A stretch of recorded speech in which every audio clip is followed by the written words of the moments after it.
बड़े सस्ते में लूट लेती है दुनिया उसे, जिसे खुद की कीमत का अंदाजा नहीं होता।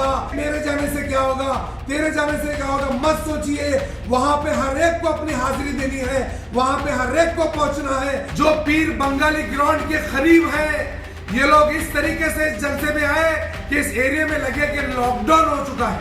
आप लोगों को वक्त बचाना है, देश के कॉन्स्टिट्यूशन को बचाना है, तो अपने घरों से बाहर निकलना है और अपनी तादाद को ज्यादा से ज्यादा बताकर अपनी एकता और इस देश के ये जो फिरका परस्त ताकतें ये समझ रही हैं कि वो जो चाहे वो करेंगी, वही हिंदुस्तान की आवाम सड़कों पर उतरकर इन्हें मुंहतोड़ जवाब देगी।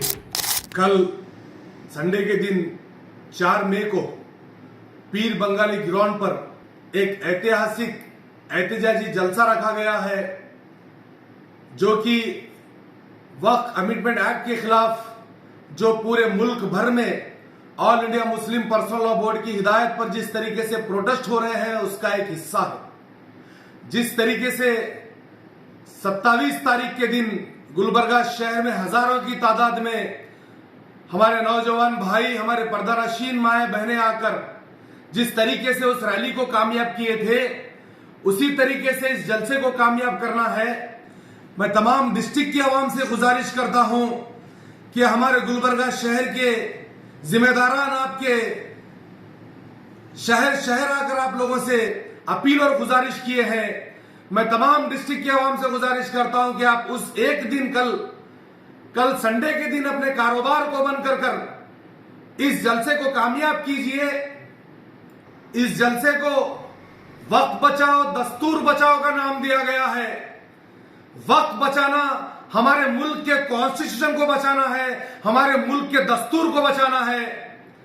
इस जलसे में आप लोगों को आवाज दे रहे हैं हाफिज सैयद मोहम्मद अली अल हुसैनी साहेब, सज्जादा नशीन बारगाह बंदा नवाज, और इस जलसे में शिरकत करने के लिए बहुत सारे उलमाए इकराम आ रहे हैं। यह जलसा कुल जमाती इत्तेहाद मिल्लत की जानिब से किया जा रहा है। दोस्तों, इस जलसे में तमाम जमात के लोग एक प्लेटफॉर्म पे आकर ये जलसा कर रहे हैं। ये वक्त की जरूरत है, हमें इन सभी का साथ देना है। वहीं साथ ही साथ मोहतरमा कनीज फातिमा एमएलए गुलबर्गा नाउर इसमें लीड ले रही हैं। वहीं इस जलसे में जो अहम हमारे गेस्ट हैं हजरत मौलाना खालिद सैफुल्लाह रहमानी साहब, जो कि all India Muslim personal law board के सदर हैं, वो भी इस जलसे में आ रहे हैं। इस जलसे की अहमियत को समझिए। मैं गुजारिश करना चाहता हूं, जो पीर बंगाली ग्राउंड के करीब हैं, ये लोग इस तरीके से इस जलसे में आए कि इस एरिया में लगे कि लॉकडाउन हो चुका है। लॉकडाउन में जिस तरीके से रोड सुनसान हो गई थी, उस तरीके से अपने घरों को लॉक डालकर अपने माओ के साथ, अपने बहनों के साथ, अपने बाप दादाओं के साथ इस प्रोटेस्ट में, इस जलसे में आप लोग शामिल हो। क्योंकि आने वाली 5 तारीख को जो सुप्रीम कोर्ट में वक्फ बोर्ड का जो केस चलने वाला है, वो कहीं ना कहीं आप लोगों की तादाद पे डिपेंड होने वाला है। दोस्तों, ये सुप्रीम कोर्ट, ये कानून देश के संविधान से तो चलता ही है, वहीं साथ ही साथ पास्ट में हम लोगों ने देखा है कि आस्था की बुनियाद पर भी बहुत सारे फैसले इस हिंदुस्तान की सुप्रीम कोर्ट में हुए हैं। आप लोगों को वक्त बचाना है, देश के कॉन्स्टिट्यूशन को बचाना है, तो अपने घरों से बाहर निकलना है और अपनी तादाद को ज्यादा से ज्यादा बताकर अपनी एकता और इस देश के ये जो फिरका परस्त ताकतें ये समझ रही हैं कि वो जो चाहे वो करेंगी, वही हिंदुस्तान की आवाम सड़कों पर उतरकर इन्हें मुंहतोड़ जवाब देगी। बड़े सस्ते में लूट लेती है दुनिया उसे, जिसे खुद की कीमत का अंदाजा नहीं होता। आप अपनी कीमत समझिए, आप अपनी वैल्यू समझिए। किसी एक मेरे जाने से क्या होगा, तेरे जाने से क्या होगा, मत सोचिए। वहां पे हर एक को अपनी हाजिरी देनी है, वहां पे हर एक को पहुंचना है।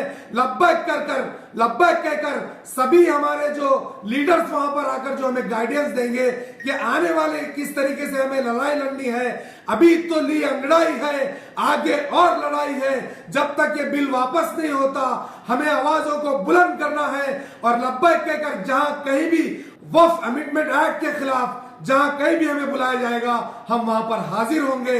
इतना कहते हुए अपनी बात को खत्म करता हूं। फिर एक बार तमाम लोगों से गुजारिश करता हूं कि वक्त बचाओ मुहिम, वक्त बचाओ दस्तूर बचाओ, वक्त बचाओ दस्तूर बचाओ, इस मुहिम में अपना योगदान दें।